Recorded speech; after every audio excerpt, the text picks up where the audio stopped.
দেখো, অঙ্কটিতে বলা হয়েছে কমল একটি কাজ 5 দিনে করতে পারে এবং বা এখানটায় পারের পরে কমা, অমল কাজটি 8 দিনে করতে পারে। তারা একসঙ্গে যদি এত টাকা আয় করে, মানে একসঙ্গে কাজ করে যদি তারা 6,760 টাকা আয় করতে পারে, তাহলে কমলের টাকার পরিমাণ কত?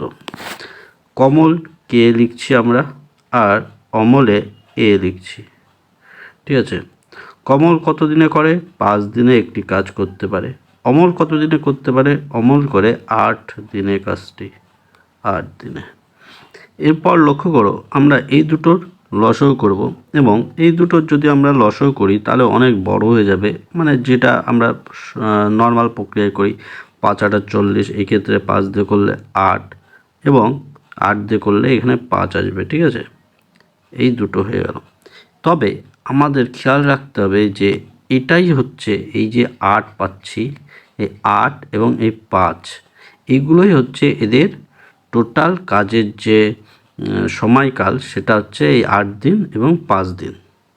ঠিক আছে, অর্থাৎ উল্টে যাবে, পরবর্তীতে উল্টে যায়। সেক্ষেত্রে যদি আমরা এটা করি যে 6760 বাই 8 আর 5 যোগ করলে আমরা কত পাই? 13। 13 দিয়ে এটাকে ভাগ করব। ভাগ করে, যেহেতু আমাদের চেয়েছে কমল, কমল মানে প্রথমটা, অর্থাৎ 8 দিয়ে গুণ করে দেবো, তাহলে আমাদের অঙ্কটা হয়ে যাবে। এক্ষেত্রে দেখো, 13 দিয়ে কাটলে 5 13 65 হয়ে যায় এবং 13 দুগুণে 26, 0, 520 গুণ 8, অর্থাৎ 8 দিয়ে আমরা যদি এবার গুণ করি, 8 0 0 পেয়ে যাব। আর 8 দুগুণে 16, হাতে থাকবে আমাদের 1, 5 8 40, 40 আর 1 41।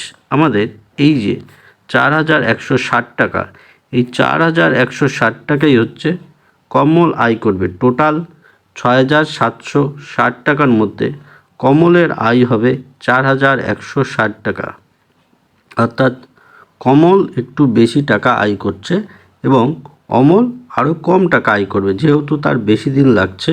বেশি দিন লাগলেও যখন তার কার্যক্ষমতার হিসেবে ধরা হবে, মানে কাজের দিন প্রতি ধরা হবে, তখন তার আবার কম সময় লাগবে। আর এটা হচ্ছে ক্ষমতা, এইটা হচ্ছে তাদের ক্ষমতা। ঠিক আছে, সেক্ষেত্রে এই ক্ষেত্রে আমরা সঠিকভাবে উত্তরটি পাই 8140 টাকা। ঠিক আছে, পরবর্তীতে আবার দেখা হবে। সঙ্গে থাকুন, সাথে থাকুন।